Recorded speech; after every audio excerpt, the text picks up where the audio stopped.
What if I told you a piece of wood, literally just a coffin lid, was responsible for a firearm explosion, a string of mystery deaths, several nervous breakdowns, and sinking the Titanic? That's what the grifter extraordinaire Cheiro wanted the world to believe. Today, we're debunking the most ridiculous curse in history, the unlucky mummy.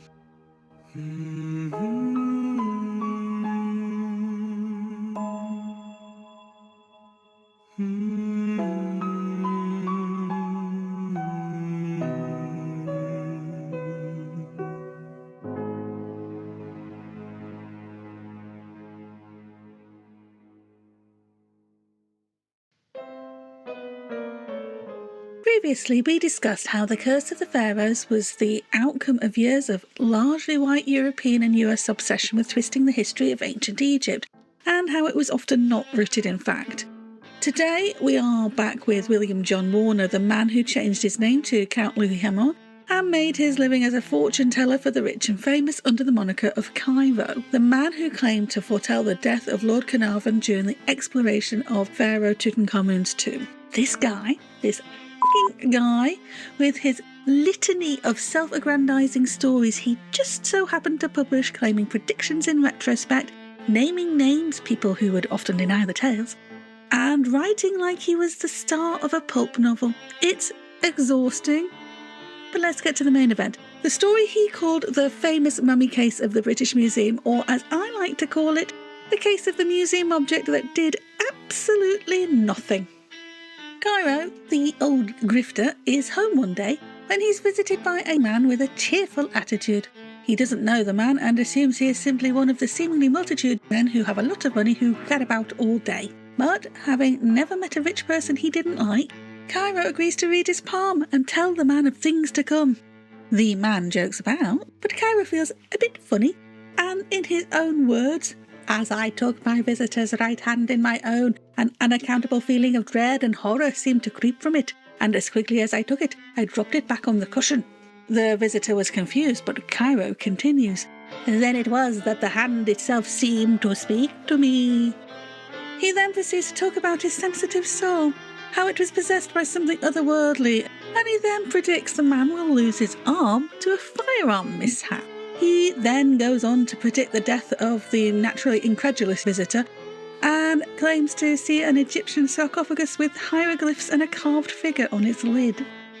He then announced the man should not touch the lid or it would create misfortune to any and all who interacted with it. His visitor laughs. Cheiro laughs. We all laughed.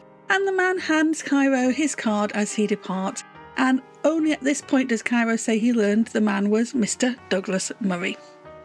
And now, just to keep things wacky, we can go straight over to the world's greatest ghost, which I call WGG, with the next part of the story.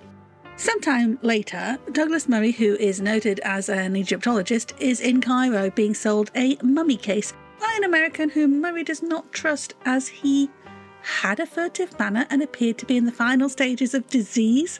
Murray, you monster! I already don't trust you.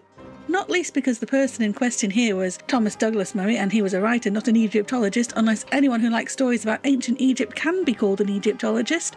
In that case, I'm one too. So are you, just by watching this video. Yay! My fellow professor of spookiness. Drop a comment below with your official Egyptologist title. I'm Doctor of Debunking. What are you? Murray was also a member of the Ghost Club, a bunch of men, because women weren't allowed in back then, who from around the 1880s absolutely believed in all things spooky, no questions asked, and had a thing for being spiritualists. The latter at least seems to have boiled some brains, because it had people like Sir Arthur Conan Doyle, the man who created the world's most logical detective, believing in cut-out paper fairies. If he could be fooled by a pair of scissors, imagine what Murray could do with a coffin lid. But that's a discussion for another time. Suffice it to say, the Ghost Club wasn't particularly scientific in its outlook. It seems a bit different today, however. And it had some highly imaginative and creative members. Murray seems to be rather cut from the same cloth. The mummy case is sold as belonging to a high princess who lived in a temple of Amun-Ra and dating from around 16,000 BCE. It's in amazing condition. It's beautifully preserved. Murray can't figure out why the unnamed American was so eager to get rid of it, and said American promptly died the same day. And hello! Just a little interjection here. Some stories will claim it's a high princess from Amun-Ra, as WGG does, but others, such as Cheiro, will say the lid belonged to a high priestess of the temple of Amun-Ra. And more rightly so, if anything is right here at all. Amun-Ra, or Amun-Ra, was a deity, a fusion of Amun and Ra. So I think this bit about the princess is incorrect, though I suppose this particular story wouldn't let facts get in the way of its pestilential spread. WGG then goes on to say the princess from Amun-Ra was in high office as a member of the cult of the dead, which the book claims turned the Nile from fertile ground to a place only of death. She had curses inscribed on her tomb which threatened a generally bad time for anyone disturbing her rest, which is all kinds of silly. In the last video on the Curse of the Pharaohs, we established curses on tombs were an exceedingly rare thing. It just wasn't actually the done thing. Also, if we're referring to a temple from which this princess belonged, it's going to be in the precinct of Amun-Ra near Thebes, which modern-day Luxor is built on top of. It makes up a quarter of the Karnak temple complex and was dedicated to Amun, the main god of the Theban triad, three gods popular in Thebes. The others were Mut, his consort, and Khonsu, their son. And hello to any Moon Knight fans, I would like a second series, please Marvel. It's an absolute stretch to say this would be a cult of death, as this triad would be interpreted more on the life-death cycle. Unless you're coming from the Victorian Edwardian period in England, when you're being weird about death because of repression, which is probably what the Egyptomania of the time did best, I suppose. Anyway, Murray has the case sent to his home in London. 3 days later, still in Egypt, he has an incident whilst out shooting along the Nile. It doesn't say what was being shot at. Somehow his firearm explodes in his hand, eventually results in his forearm being removed. It's quite nasty. And then on the way back to England, two of his friends, unnamed of course, died from unknown causes. Cheiro states they were buried at sea, and before a year had passed, two Egyptian servants, oh dear, who handled the mummy case had died. Cheiro claims that after arriving in London, Murray had come to see him, and gone was the jocularity of their first meeting. According to Cheiro, and which WGG concurs, when arriving back home, the mummy case was already unpacked and waiting for Murray, and "You may not believe me, Cheiro," he said, "but if such a thing could be, as I looked at the carved face of the priestess on the outside of the mummy case, her eyes seemed to come to life, and I saw such a look of hate in them that my very blood seemed to turn to ice." He most likely didn't say it in that accent though. However, if you're enjoying this takedown of utter nonsense, hit that like button. It helps the algorithm realise that we prefer facts over paper fairies. Next, Murray asserts a woman told him he should give the mummy case to her. A literary woman, says Cheiro, but just a friend, according to WGG. But she is, unsurprisingly, without a name. It's almost like the setup for a blues song. She takes the mummy case home, her mother dies, her fiancé leaves her, and she contracts an unknown disease. The dog probably would have left too, but Cheiro said she actually had to have 3 or 4 dogs put down because they went mad. I'd like to think you'd know how many dogs you had that had to be put down, but yeah. She got a lawyer in on the act to help sort her last will out, but the lawyer said, "Just give the case back." And thus it wound up in Murray's possession once again. Murray was bereft at this point and yeets the case to the British Museum via a friend, but this unnamed Egyptologist is found dead in his bed. It's just getting ridiculous at this point. But in the ensuing weeks, lots of bad things happen. A photographer trying to get a picture of the relic drops dead immediately. Cheiro says an artist he knew well tried to draw it 4 times, and every time something horrible happened. On the 4th occasion, he was run over by a horse and cab. Still no names for any of these poor unfortunate souls, but it's at this point the British Museum, in its infinite wisdom, decides to relegate the mummy case to America like it's a 19th century criminal. WGG says it was arranged for it to go to the New York Museum without publicity and sent by the safest possible means. So, and I kid you not, the story says it's sent on the Titanic. Even if this were true, and spoiler, it's just not, how would sending it on an ocean liner full of passengers be the safest means? It's absolutely ridiculous. It's likely you're aware the Titanic went down after hitting an iceberg on April 15th, 1912. It's a tragic story with the deaths of 1,496 people, but nothing is too sacred to spin a yarn about, so here we are. Incidentally, Titanic has enough problems with misinformation to contend with. It didn't need a silly story about a mummified person cursing the ship as well. Anyway, WGG finishes its recounting of the tale there, and Cheiro only adds Murray died a few years before he, Cheiro, writes this account, which was published in 1920. Looking further into the story behind the story, we find it was concocted by two people. The Thomas Douglas Murray we've already heard about, and also another writer, W.T. Stead, who was similarly very well known at the time. Sir Ernest Wallace Budge, who worked the Egyptian section of the British Museum until 1924, told the Sunday Times Murray and Stead had seen the lid of the inner coffin, or mummy board, and decided her face looked sad. They decided clearly the whole place was in need of a seance to settle her down or something. They were leaning into their spiritualist beliefs, and they were told to quite literally jog on. Although Budge himself, who was also a believer in the supernatural, probably would have let them had it been up to him. The lid itself is beautifully decorated with symbols which suggest the woman it belonged to was something of a high-ranking person at the Temple of Amun-Ra. As her name is unfortunately missing, the British Museum had previously just referred to her as a priestess of Amun-Ra. The whole princess thing is not supported by the lid itself. It also turns out Murray had previously told the story about the literary woman who had a mummified person on display. The Victorians used to show off ancient Egyptian relics in their homes. They even had mummy unwrapping parties, and they ate the mummies, and frankly that just makes me angry.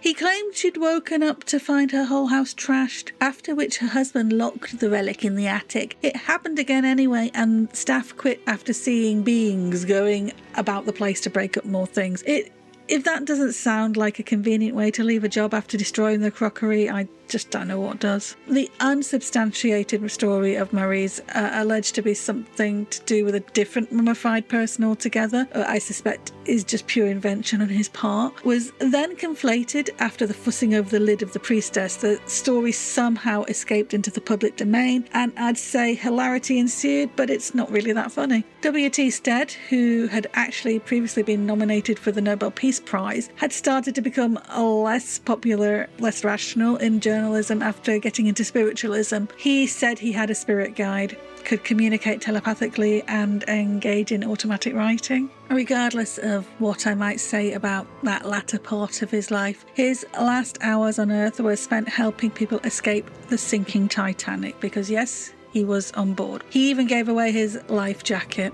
When there was no more that could be done, he was said to be in the lounge reading a book as the ship finally went under. Though a survivor did see him holding onto a raft, but the freezing cold of the water would have been overwhelming and he had to let go. He'd been on his way to talk at a peace conference in New York, and spiritualism aside, it feels like that was a great loss. And as mentioned by Cheiro, Murray died not long after that, but if it is the same person, T. Douglas Murray passed away on November 20th, 1911. Murray had actually been a barrister who had written biographies, rode horses, and imported Pekingese spaniels, helping to establish the breed in England. He had also spent winters in Egypt on 12 occasions after 1866, so this would be where his interest in Egyptology would likely be honed. Whether or not the two men meant for their confected tale to be out in the broader public is not known, but it has grown with additions over time. The maddest of which is involving the mystic Helena Blavatsky forewarning doom and gloom and advising the British Museum to get rid of the lid, which would be a feat if it were true, since she would be dead by the time the story was a thing.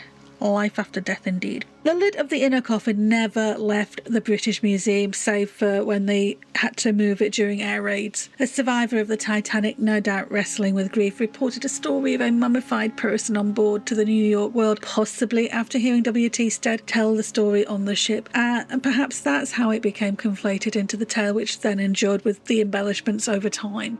As we discovered last time, over a century of colonial attitudes mixed into the Victorian era's spiritualist movement, with mediums, psychics and the like fueling the mysticism, the newspaper press of the day gleefully reporting that fuel, and well-known popular characters such as Sir Arthur Conan Doyle adding their 2 bits of superstitious belief into the recipe, it's not hard to see how stories like this one pertaining to the priestess of Amun-Ra flowed almost supernaturally a decade later into the Curse of the Pharaohs, where the majority of the press were denied first-hand access to reports, so then they were perpetuating the curse to sell their papers, whilst conveniently winking and saying it's not real, but it could be.